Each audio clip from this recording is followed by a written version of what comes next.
Hello everyone and welcome. Thank you so much for participating in week 1.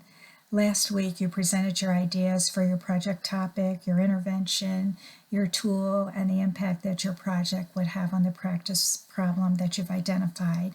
And you will get individual feedback from me no later than end of day Tuesday, if not before, because I know how important that information will be for you as you begin to work on this week's assignment.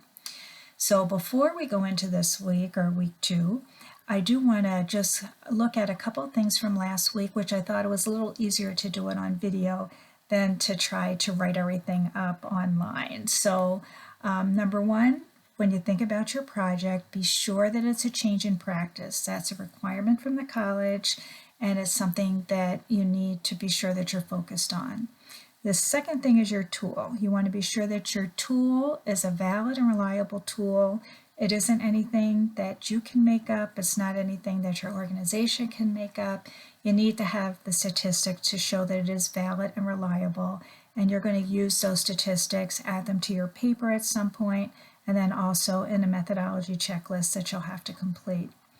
The third thing is your intervention. The intervention is something that you will develop. This is a doctoral program, so you'll have to develop your intervention. Can't be something that someone else developed or you bought from a company.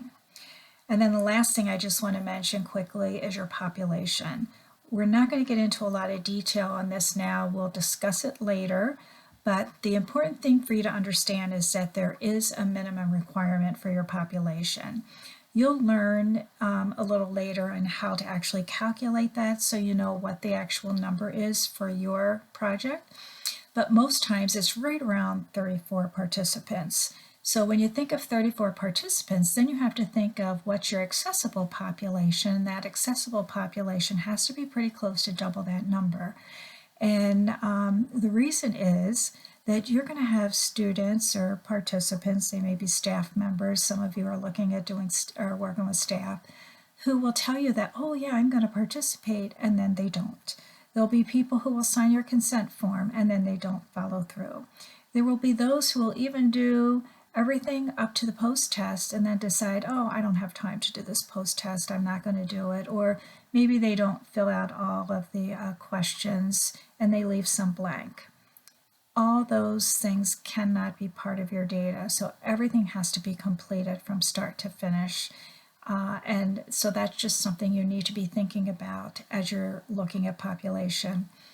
You can also think of a backup plan with your population, and that is, maybe you may start off with one class, but then if you don't get enough participants, enough matched pairs, you may be able to then look at adding another class. Or if you're doing something in your organization, maybe you're using one unit, you may end up looking at a couple different units. So again, think of different ways of trying to beef up your population. So let's move on to week 2. So what are we going to do this week? This week you're going to start to refine your project by learning a little bit about the meaning of PICO. And then you're going to then see how the research question is created by the PICO elements. There's a great voice thread from Dr. Smith, and I encourage all of you to look at that and just listen to it, because there's extremely valuable information in there that you'll be able to use. Also, you'll see that there's good information also in your assignments, and I think your reading assignments are pretty manageable compared to some classes, and the information that you use in those assignments is really pretty much focused on what you need to know for your project. So make sure you focus on those. Then the next thing I want to mention is now the discussion and the assignment for this week. So the discussion question, you're going to be looking at identifying the variables in your project, and then you're also going to post your PICO elements and your practice-based question. This should actually build off of what you did in your discussion from last week. Then you'll move on to your assignment.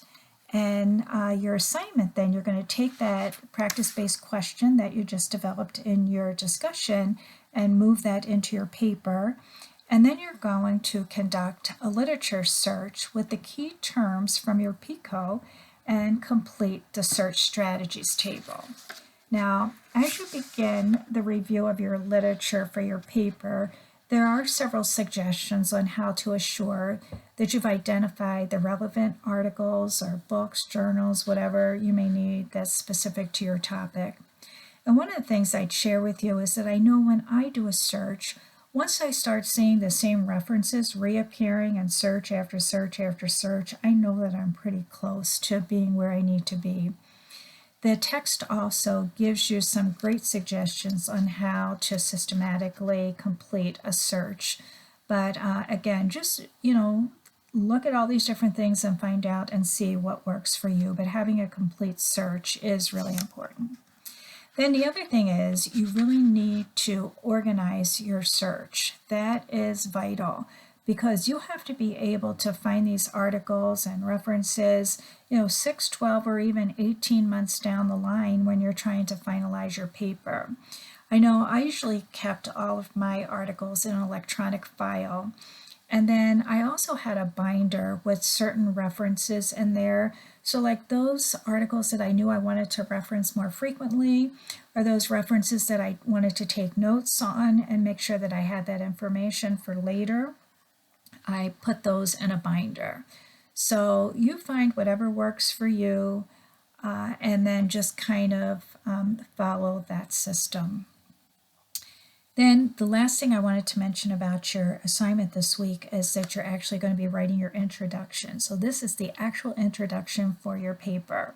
And this is going to build off of your discussion question from last week. So you'll see that a lot of the components for the introduction is now actually what you wrote last week.